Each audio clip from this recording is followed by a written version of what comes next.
कश्मीर में हिंदुओं का नरसंहार हुआ है, नाम पूछ के मारा गया है, नाम पूछने के बाद कलमा पढ़वाया गया है, लेकिन अखबार की हेडिंग है कश्मीर में आतंकी हमला। जो लोग कलमा पढ़ लिए उनके ऊपर जब डाउट हुआ तो उनका पैंट उतरवा के उनका चेक किया गया कि इनका खतरा नहीं हुआ है, लेकिन हेडिंग है टेररिस्ट मास्कर। किस तरीके से भारत की मीडिया जिहाद को, हिंदुओं के हमले को आतंकवादी हमला कह के किस तरीके से डिफेंड करती है, आप इसको देख लीजिए। और ये कोई पहली बार नहीं हुआ है, लगातार हुआ है। अनंतनाग में 36 हिंदुओं की हत्या हुई थी, नूनवाल में 32 हिंदुओं की हत्या हुई थी, शेषनाग में 13 हिंदुओं की हत्या हुई थी, विधानमंडल के एरिया में 36 हिंदुओं की हत्या हुई, चंदनवारी में 11 हिंदुओं की हत्या हुई, हाईवे के किनारे 19 हिंदुओं को मारा, पुलवामा में 24 की हत्या हुई, फिर पुलवामा में 13 की हत्या हुई, फिर पुलवामा में 40 हमारे सैनिकों का बलिदान हुआ। असंख्य हत्याएं हो चुकी है, लेकिन जब जब हत्या होती है तो मीडिया उसको आतंकवादी हमला कह के उसको डिफेंड कर देती है। और जब मीडिया आतंकवादी कहती है तो बाद के लेखक, बुद्धिजीवी, पत्रकार, कलमकार फिर ये कहना शुरू कर देते हैं आतंक का कोई धर्म ही नहीं होता, आतंकवादी का कोई मजहब नहीं होता। जबकि सच्चाई है कि पूरी दुनिया में जितने आतंकवादी संगठन है, अगर हम उनको नाम देख लीजिए तो नाम से पता चल जाएगा कि आतंकवाद का मजहब होता है कि नहीं, आतंकवादी संगठनों का मजहब होता है कि नहीं। और अगर आतंकवादी का मजहब नहीं होता है तो कहीं आके भीड़ में गोली चलाते, नाम पूछ के क्यों गोली मार रहे थे, जो कलमा नहीं पढ़ पाया उसको क्यों गोली मारे, जिसका खतना नहीं हुआ था उसको क्यों गोली मारे। दूसरी बात, ये सब कुछ हो गया है, इसके लिए कुछ लोग कह रहे हैं सुप्रीम कोर्ट जिम्मेदार है। मतलब पूरी दुनिया में आतंकवादी घटनाएं हो रही हैं और हमारे कुछ बुद्धिजीवी कह रहे हैं सुप्रीम कोर्ट जिम्मेदार है, सुप्रीम कोर्ट ने अगर इलेक्शन नहीं कराया होता तो ये हत्या नहीं होती है। अरे 1990 में जो नरसंहार हुआ था कश्मीर में हिंदुओं का, उसके लिए सुप्रीम कोर्ट जिम्मेदार है क्या? जो मुर्शिदाबाद में हो रहा है, या जब बांग्लादेश में हो रहा है, जो सीरिया में हो रहा है, जो ईरान में हो रहा है, जो इराक में हो रहा है, जो हर जगह काफिरों को मारा जा रहा है, उसके लिए सुप्रीम कोर्ट जिम्मेदार है? सही बात कहने से डरते हैं, आतंकवाद इस जिहादी सोच के मूल कारण की बात करने से डरते हैं। जिहादी जो सोच है ये कहाँ से निकल रही है वो नहीं बात करेंगे। कभी ये जिम्मेदार, कभी वो जिम्मेदार, कभी सिक्योरिटी जिम्मेदार, कभी हमारे सेना के जवान जिम्मेदार, कभी पुलिस वाले जिम्मेदार, कभी कोई, मतलब इस तरीके की करके इसको पूरा डाइवर्ट कर देते हैं। दुर्भाग्य ये भी है कि इतने एक के बाद एक आतंकवादी हमले होते रहते हैं, आतंकवादी नहीं जिहादी हमले होते रहते हैं। इसके बावजूद हमारे नेता, अभिनेता, लेखक, बुद्धिजीवी, पत्रकार, कलमकार क्या कहते हैं कि सभी मजहब एक समान होते हैं। हमारे इवन जज भी कहते हैं कि सारी मजहबी किताबों में एक ही बात लिखी हुई है। हमारे सांसद, विधायक, मंत्री, जज जो संविधान की शपथ लेते हैं वो क्या कहते हैं कि गुरुकुल और मदरसा एक समान होता है। संविधान की शपथ लेने वाले कहते हैं वेद, पुराण, बाइबल, कुरान एक समान होता है। संविधान की शपथ लेने वाले सांसद, विधायक, मंत्री, जज क्या कहते हैं कि आतंकवादी का कोई मजहब नहीं होता। और कवि क्या बोलते हैं, लेखक क्या बोलते हैं, मजहब नहीं सिखाता आपस में बैर रखना। और कुछ तो और भी बोलते हैं, कुछ बात है कि हस्ती मिटती नहीं हमारी हस्ती मिट रही है, हमारी बस्ती मिट रही है। अफगानिस्तान से हस्ती और बस्ती मिट गई, पाकिस्तान से हस्ती और बस्ती मिट गई, मालदीव से हस्ती बस्ती मिट गई, बांग्लादेश से हस्ती बस्ती मिट गई, भारत के 9 राज्यों से हस्ती और बस्ती मिट गई, भारत के 800 जिलों में से 200 जिलों में हस्ती और बस्ती मिट गई, 6000 तहसीलों में से 1500 तहसीलों में हस्ती और बस्ती मिट गई, भारत के बॉर्डर पे जो 300 तहसीलें उनमें 300 की 300 तहसीलों में हस्ती और बस्ती मिट गई। फिर भी हमारे कवि, हमारे कहानी करने वाले, हमारे यूट्यूबर, हमारे लेखक, बुद्धिजीवी कहते हैं कुछ बात है कि हस्ती मिटती नहीं हमारी। कुछ तो ऐसे भी कहते हैं कि सभी मजहब शांति सिखाते हैं, सभी मजहब आपसी भाईचारा सिखाते हैं, सभी मजहब जो है आपस में प्रेम सिखाते हैं। अगर प्रेम सिखा रहे होते तो हिंदू ही क्यों मारे जाते?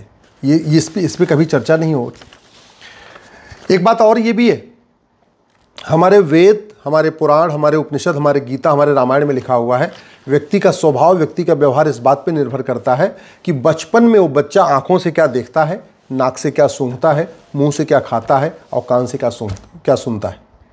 हमारे आज़ादी वाला जो गैंग है, जो संविधान की दुहाई देके कहता है सभी लोगों को कुछ भी खाने का अधिकार, कुछ भी देखने का अधिकार, कुछ भी सोचने का अधिकार, कोई भी किसी भी तरीके की फिल्म बनाने का अधिकार, किसी भी तरीके का सीरियल बनाने का अधिकार, कुछ भी पढ़ाने का अधिकार, ये जो है ना, ये हमें विनाश की तरफ ले जा रही है।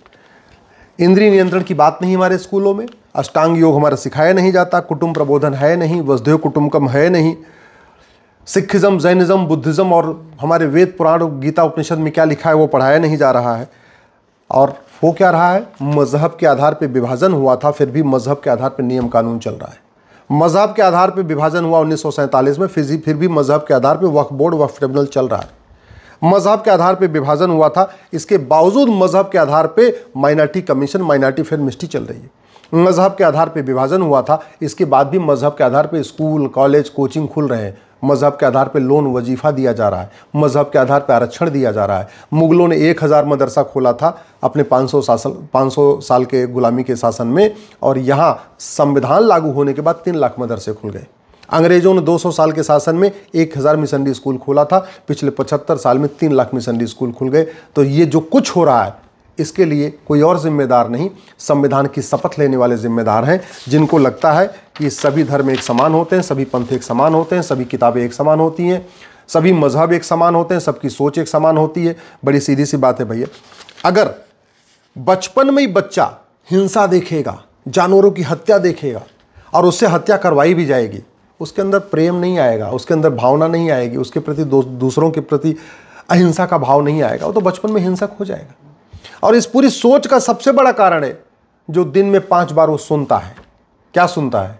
ला इलाहा इल्लल्लाह, अल्लाह के अलावा कोई इबादत योग्य नहीं है। इसका मतलब क्या हुआ? ब्रह्मा विष्णु महेश इबादत योग्य नहीं है। इसका मतलब क्या है? भगवान राम, भगवान कृष्ण, हनुमान, गणेश, दुर्गा, लक्ष्मी, सरस्वती, बालाजी कोई भी पूजा के योग्य नहीं है। हमारे 24 तीर्थंकर पूजनीय नहीं है, हमारे 10 सिख गुरु पूजनीय नहीं है, भगवान बुद्ध पूजनीय नहीं है। ये जो सिखाई जाती है उस पर कोई चर्चा नहीं हो रही है। जिहाद का मूल कारण क्या है, आतंकवाद का मूल कारण क्या है, इस पर सोची नहीं जा रही। और वैसे भी आप जरा ये बताइए, ये जो आतंकवादी हमला किए हैं 500 साल पहले इनके पूर्वज क्या रहे होंगे? हिंदू। क्योंकि भारत, पाकिस्तान, बांग्लादेश, अफगानिस्तान, मालदीव, ये जितने भी यहाँ पे आज इस्लामिक देश हैं, 1400 साल पहले क्या थे लोग? 2000 साल पहले वहाँ क्या थे? या तो सूर्य की पूजा करते थे, या तो पेड़ों की पूजा करते थे, या नदियों की पूजा करते थे, मूर्तियों की पूजा करते थे, दुर्गा, लक्ष्मी, सरस्वती की पूजा करते थे, रामकृष्ण की पूजा करते थे। पूरे के पूरे एशिया में भगवान राम का राज था, पूरे के पूरे एशिया में युधिष्ठिर का राज था, पूरे के पूरे आधे एशिया में चंद्रगुप्त का राज था, आधे एशिया में लगभग अशोक का राज था। तो आज की डेट में जो 57 इस्लामिक कंट्री हैं, वहाँ पहले क्या होता था? चाहे अरब हो, चाहे दुबई हो, चाहे कुवैत हो, चाहे बहरीन हो, चाहे अबू धाबी हो, वो तो छोड़िए, चाहे अफगानिस्तान, पाकिस्तान, बांग्लादेश में तो 15वीं शताब्दी में भी इस्लाम नहीं था। 15वीं शताब्दी में जब बाबर आया तब यहाँ कन्वर्जन शुरू हुआ, और जो कन्वर्ट हुए आज वो सबसे बड़े दुश्मन हो गए। जो कन्वर्टेड हिंदू हैं आज वही पैंट उतार के चेक कर रहे हैं खतना हुआ कि नहीं हुआ, गोली मार रहे हैं।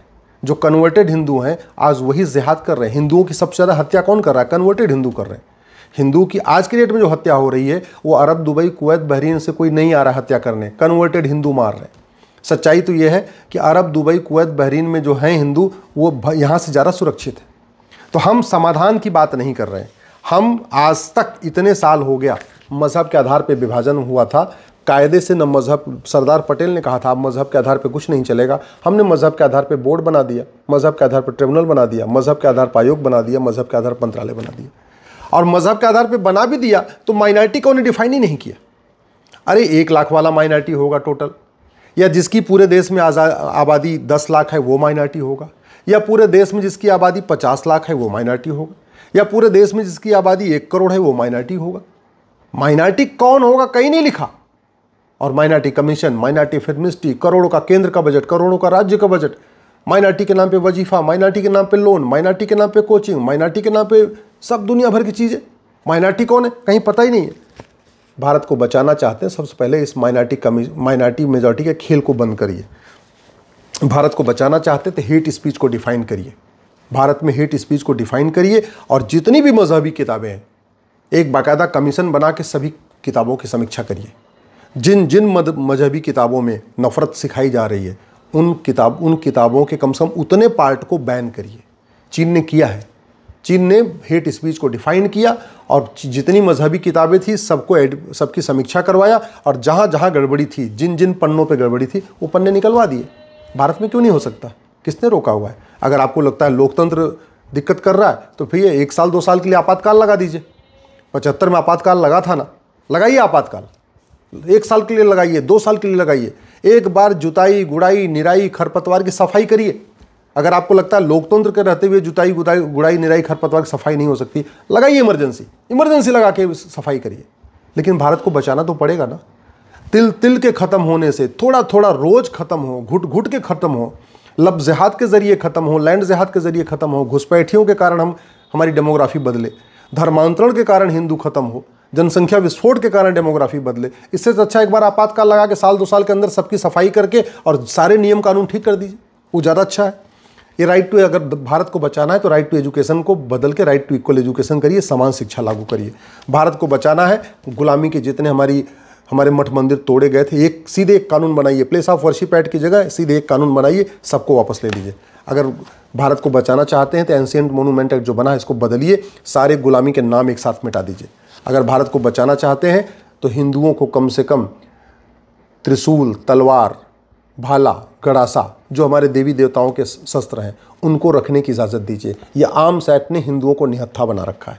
भारत को बचाना चाहते हैं तो जो भारत में जिहाद की फंडिंग आ रही है हवाला के ज़रिए, इस फंडिंग को बंद करने के लिए ये मनी लॉन्ड्रिंग एक्ट को बदलिए। भारत को बचाना चाहते हैं तो लब जिहाद, लैंड जिहाद, धर्मांतरण, घुसपैठ, इसको जो है राष्ट्र की सुरक्षा के लिए खतरा घोषित करिए और सारे डीजीपी से कहिए एनएसए लगाना शुरू करें। भारत को बचाना चाहते हैं तो लब जिहाद, लैंड जिहाद, धर्मांतरण, घुसपैठ और को अनलॉफुल एक्टिविटी डिक्लेयर करिए और सबके खिलाफ यूएपीए लगाने के लिए आदेश करिए। भारत को बचाना चाहते हैं तो जो विदेशी फंडिंग के लिए कांग्रेस ने 2010 में एफसीआरए कानून बनाया था, इस कानून को ख़त्म करिए। विदेशी फंडिंग जब तक आती रहेगी तब तक ये समस्या बनी रहेगी। भारत को बचाना चाहते हैं तो जो अंग्रेज़ों ने 1894 में लैंड एक्विजिशन एक्ट बनाया था, उसके कारण जो 99 साल की लीज़ पे ज़मीनें बांटी गई थी, वो सबकी लीज़ पूरी हो गई है।